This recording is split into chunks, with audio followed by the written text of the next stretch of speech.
The comfort zone is a quiet place. It's familiar, predictable, and easy to navigate. Everything within it feels known. The routines, the expectations, the outcomes. You can almost move through it with your eyes closed. It's a space that promises peace of mind and protection from uncertainty. But beneath that calm surface, something subtle and dangerous begins to happen. You stop moving forward. The same walls that keep discomfort out also keep growth from getting in. The illusion of safety is powerful because it disguises itself as peace. It convinces us that staying where we are is the smart choice, that avoiding risk is the same as being responsible. It whispers that comfort means control. But the truth is, control without growth is just confinement. What feels like safety today can slowly turn into limitation tomorrow. The longer we stay there, the more those walls close in, until eventually we forget what's beyond them. When you stay inside your comfort zone for too long, you start mistaking familiarity for happiness. You tell yourself that predictability is fulfillment, when really it's just repetition. The mind becomes used to routine, and that routine becomes a trap. You stop asking questions. You stop exploring. You stop testing your own limits. It's not because you're incapable. It's because comfort has convinced you that you don't need to. The danger isn't that comfort is bad. It's that it's incomplete. It gives temporary relief, but at the cost of long-term satisfaction. Think about muscles that aren't used, they weaken. The same happens with courage, creativity, and ambition. When you stop stretching them, they shrink. Over time, what once felt comfortable begins to feel empty. You might not even notice it happening because the decline is silent. What makes the comfort zone deceptive is how reasonable it feels. You can justify it with logic. I'm just being practical, or I'll take that risk later. The problem is later never comes. Comfort tricks you into believing that waiting is preparation, when really, it's hesitation disguised as patience. Every time you choose the known over the unknown, you reinforce the walls around you. Inside those walls, fear has room to grow unchecked. Because when you don't challenge it, fear doesn't fade, it festers. The longer you avoid what scares you, the larger it becomes in your imagination. The comfort zone starts to feel like the only safe place left, not because it is, but because everything outside has been inflated by fear. The more you protect yourself from discomfort, the more fragile you become. There's also a slow erosion of confidence. You start to doubt your ability to handle what's unfamiliar. The comfort zone doesn't just shelter you from risk, it shelters you from proof that you can adapt and overcome. You lose the evidence of your own resilience. And without that, even small challenges begin to feel overwhelming. In time, the illusion of safety becomes the biggest danger of all. It's not the unknown that destroys us, it's the refusal to step into it. Comfort slowly drains your potential, disguising decline as peace and convincing you that stillness is strength. What feels like protection today might be the very thing preventing you from becoming who you're meant to be. Staying still feels harmless. It feels like you're pressing pause. Taking a break, catching your breath, waiting for the right moment to move again. But growth doesn't wait. Life keeps moving, the world keeps changing, and the longer you stand still, the more you fall behind. What once felt like stability quietly becomes stagnation. You're not preserving your progress, you're slowly losing it. Growth isn't a one-time achievement. It's a continuous process, and the moment you stop feeding it, it starts to fade. We like to think that comfort maintains what we've built, that if we can just hold on to what we know, we can keep things steady. But in truth, nothing in life stays steady. Skills erode, opportunities evolve, and the world around us shifts whether we're ready or not. By staying still, we don't just miss what's ahead, we lose touch with what we already have. Confidence, creativity, resilience, all begin to dull when they're not put to use. The cost of staying still is subtle at first. You might not notice it day to day. You still go through the motions, still meet the minimum, still look productive. But beneath that surface, the energy that drives improvement begins to die out. You stop learning because you stop trying. You stop trying because nothing demands it anymore. And in that quiet space, potential starts to decay. When you avoid challenge, you deny yourself the friction that strengthens you. Every struggle you sidestep is a muscle you choose not to develop. Growth requires tension, the discomfort of not knowing, the frustration of failing, the persistence to try again. When those experiences are missing, your capacity shrinks. What used to be easy becomes hard, not because the world got tougher, but because you got softer. The danger of staying still is that it convinces you you're fine. You're not unhappy, not struggling, not in crisis, and that's what makes it dangerous. The absence of pain feels like progress, but it's just numbness. You're existing, not evolving. That's how mediocrity quietly takes root, not through failure, but through the quiet acceptance of good enough. People often talk about burnout from doing too much, but there's another kind, burnout from doing too little, that matters. When your days lack challenge, your mind loses purpose. You start to feel restless even when everything looks stable. You crave excitement but fear change. It's a strange internal exhaustion, not from overwork, but from underuse of your potential. In the stillness, dreams start to fade into memory. The things you once said you'd do someday lose their urgency. You rationalize it, tell yourself that maybe you've outgrown them. That comfort is maturity. But deep down, you know the truth, you've stopped growing because growth asks for effort, and effort disrupts ease. The longer you stay still, the more your comfort begins to cost you, your ambition, your courage, your drive. Growth doesn't stop when comfort begins, it reverses. The same energy that once pulled you forward now starts pulling you backward. The less you stretch yourself, the smaller your world becomes. You can't stand still in a moving world without losing ground. What doesn't challenge you may feel safe, but in time, it quietly weakens everything you are capable of becoming. Comfort and fulfillment may look similar from the outside, but they come from completely different places within. Comfort is about ease, the absence of strain, the soothing rhythm of routine. It's what we seek when we're tired, uncertain, or afraid. It gives us a momentary sense of control. Fulfillment, on the other hand, is about depth, the sense that what you're doing matters. It doesn't always feel good, but it always feels right. One quiets the mind, the other ignites the soul. We chase comfort because it promises peace, but what we often find is numbness. It takes away discomfort, but it also takes away the hunger that drives us. When everything feels fine, passion fades. You stop questioning, stop reaching, stop asking if there's more. Comfort is seductive because it satisfies quickly, but its satisfaction doesn't last. It's relief, not reward. And once you've had enough of it, you start to feel empty again.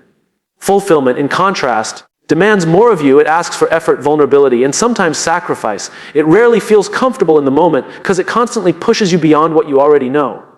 It makes you confront failure, uncertainty, and doubt, but in doing so, it gives you meaning. The struggle doesn't drain you, it defines you. The discomfort you feel in pursuit of purpose is what gives your life its weight and worth. You can't serve both comfort and purpose at once because they pull in opposite directions. Comfort asks you to stay where you are, purpose calls you to move. Comfort says, you've done enough. Purpose says, there's more to give. Every moment you spend chasing ease is a moment you step away from meaning. And while comfort offers quick rewards, purpose offers lasting fulfillment, but only to those willing to endure the space in between. The hardest part is that comfort often disguises itself as success. A steady job, a predictable routine, a peaceful life, all can appear fulfilling, yet feel hollow inside.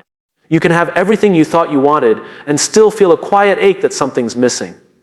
That ache isn't failure, it's the signal that you've chosen comfort over purpose. It's your mind reminding you that relief and meaning are not the same thing. Fulfillment doesn't come from removing discomfort, it comes from finding value within it. The late nights, the uncertainty, the setbacks, these moments forge connection between what you do and who you are. Purposeful work challenges you to bring your full self into the world, not just the parts that are easy to manage.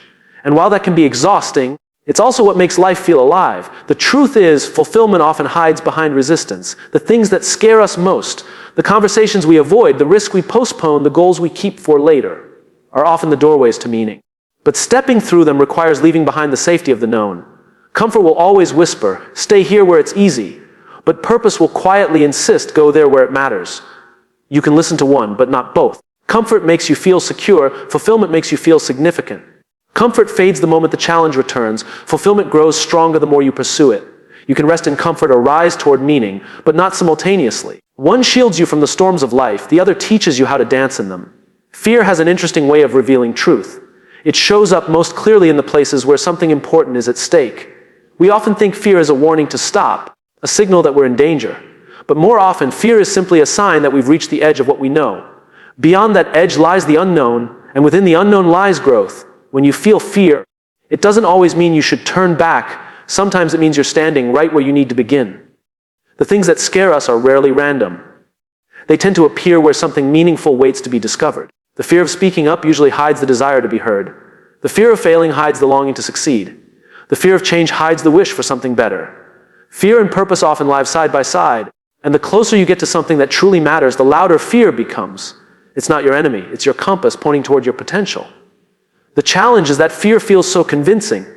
It speaks with authority, reminding you of every past mistake, every risk that could go wrong. It sounds logical and protective, but its goal isn't to help you grow. It's to keep you safe. Safety, however, is not the same as living. If you only move where fear is silent, you'll never step into the places that could transform you. The presence of fear doesn't mean you're on the wrong path. Often, it means you finally found one that matters. When you start to see fear differently, everything changes. Instead of avoiding it, you start to study it. You ask, why does this scare me so much? That question can reveal what you care about most. Fear shows you your values, your attachments, your ambitions, all the hidden parts of yourself you've been too cautious to confront. When you trace your fears back to their roots, you often find your most authentic desires waiting there. Fear also has a strange relationship with growth. Each time you move toward it, it loses a bit of its power. What once terrified you becomes familiar, even ordinary. The first time you face a fear, you break its illusion. You realize it wasn't the wall you thought it was, just a shadow, magnified by hesitation. And every step you take through fear builds confidence, not because the world gets easier, but because you discover that you can handle it. Avoiding fear, on the other hand, strengthens it. The more you run, the more powerful it becomes in your imagination. The scenarios grow darker, the risks feel larger, and the limits close and tighter.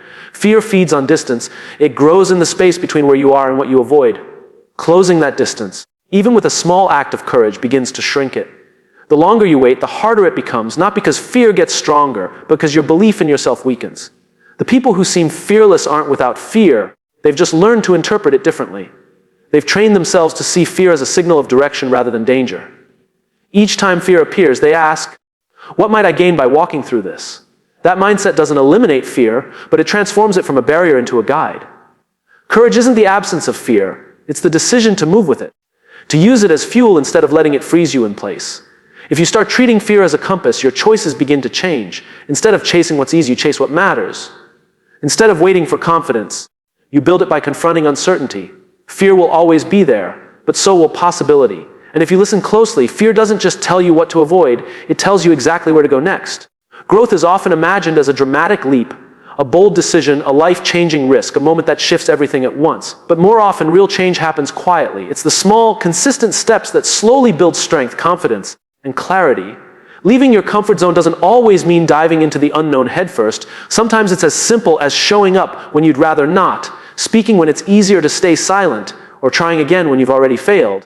These small acts of courage, repeated over time, begin to redefine who you are. The mind loves to glorify the idea of big change, but it's easily discouraged by it too.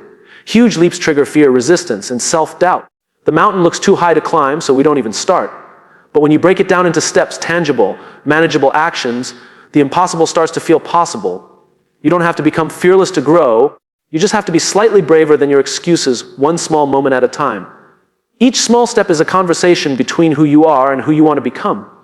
Every time you act in alignment with the person you're trying to be, even in the smallest way, you reinforce that identity. You begin to see yourself differently.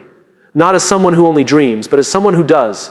It's not the size of the action that changes you. It's the consistency of it. Repetition turns intention into character. Small steps matter because they build momentum. A single day of courage might not feel like much, but courage practiced daily creates movement. Movement builds confidence. Confidence builds possibility. Before long, the small things that once scared you become second nature. And when that happens, your comfort zone expands. What was once uncomfortable becomes familiar, and what was once impossible becomes the next obvious step. The beauty of small acts of courage is that they don't demand perfection. You can stumble, hesitate, even fail, and still move forward. Growth doesn't require flawless execution, it requires persistence. Every uncomfortable conversation, every risk you take, every boundary you stretch, even slightly, adds up. You might not notice it day by day, but over time, these moments accumulate into transformation. When you choose small, consistent action, you also silence the myth of someday.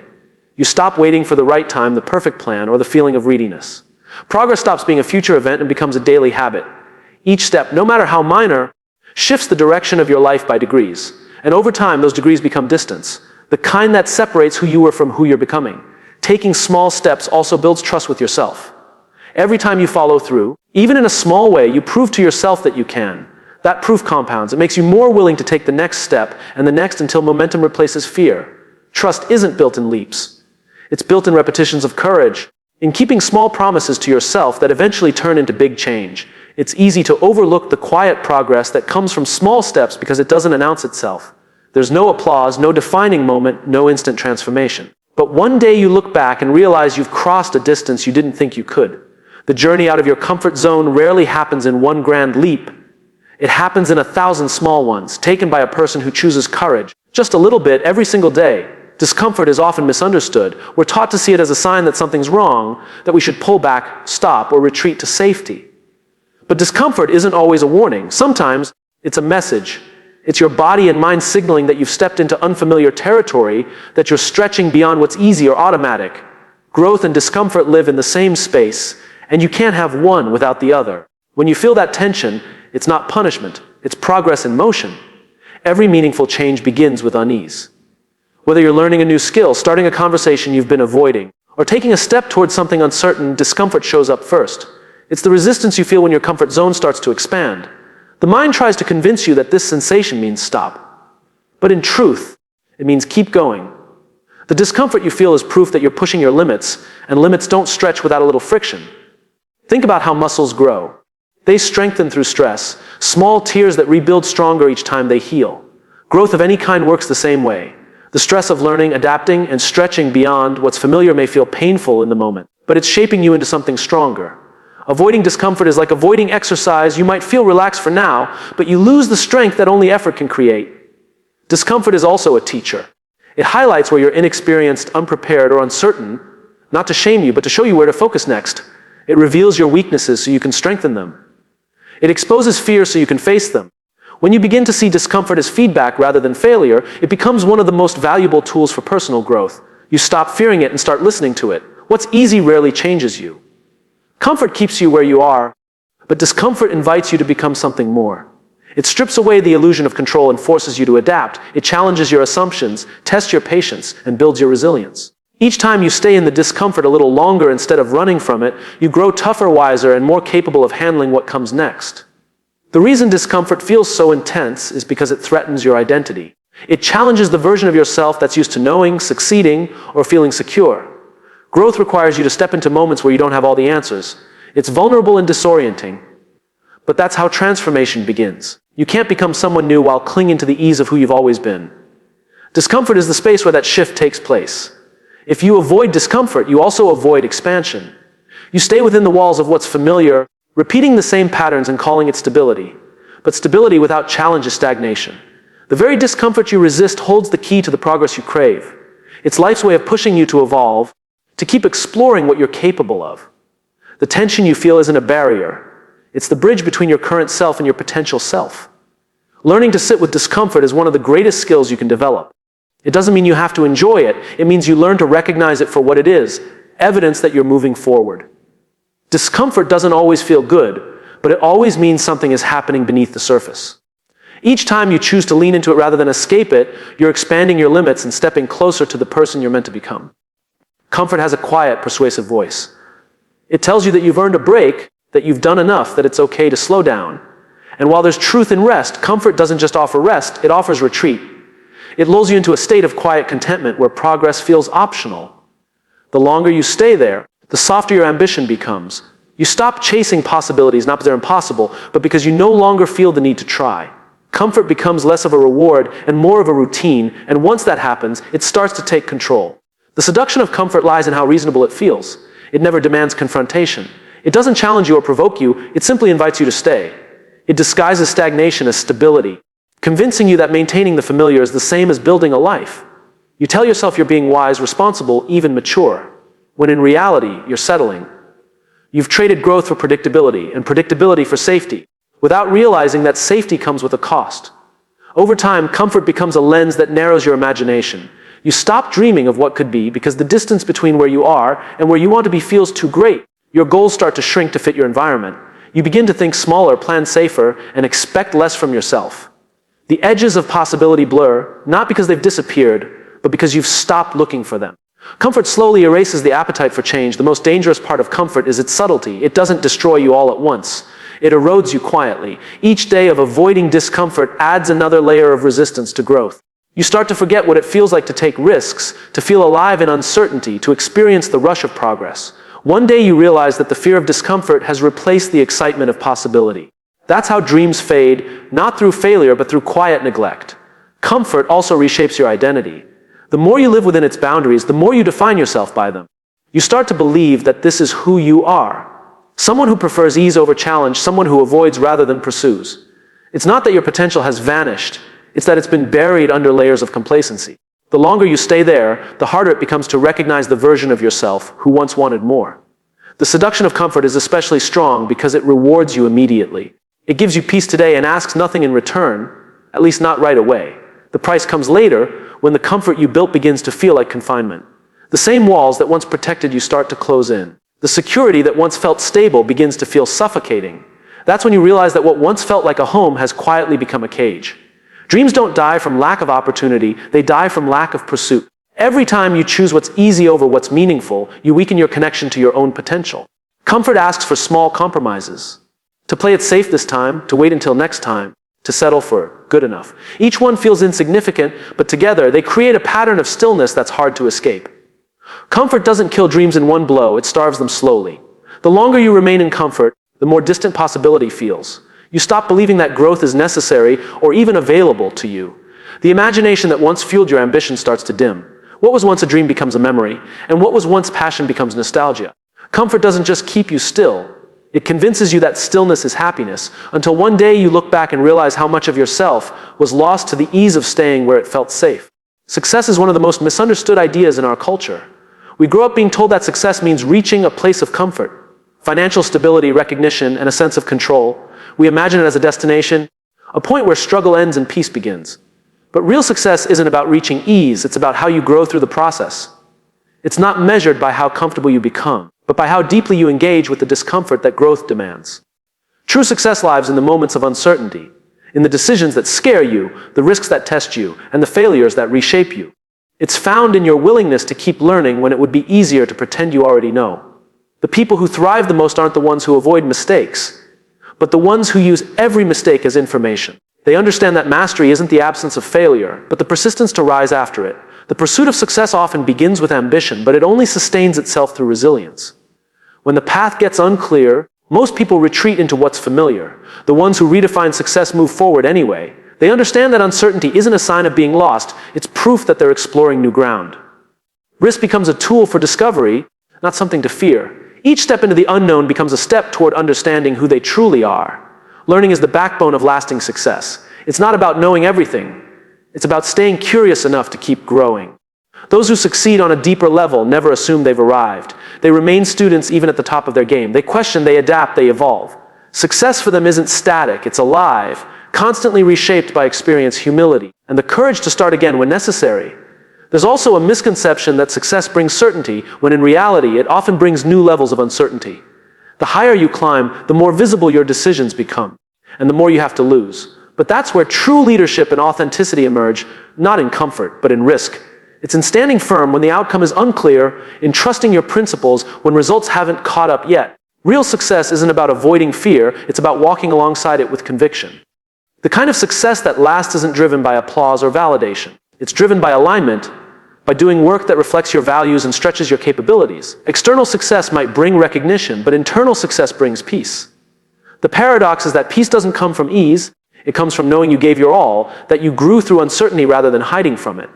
The world tends to reward visible achievements, titles, money, status, but those are only surface indicators. Beneath them lies the real story, the nights of doubt, the moments of risk, the lessons learned from mistakes. Success isn't the polished result, it's the rough, unfiltered process that gets you there.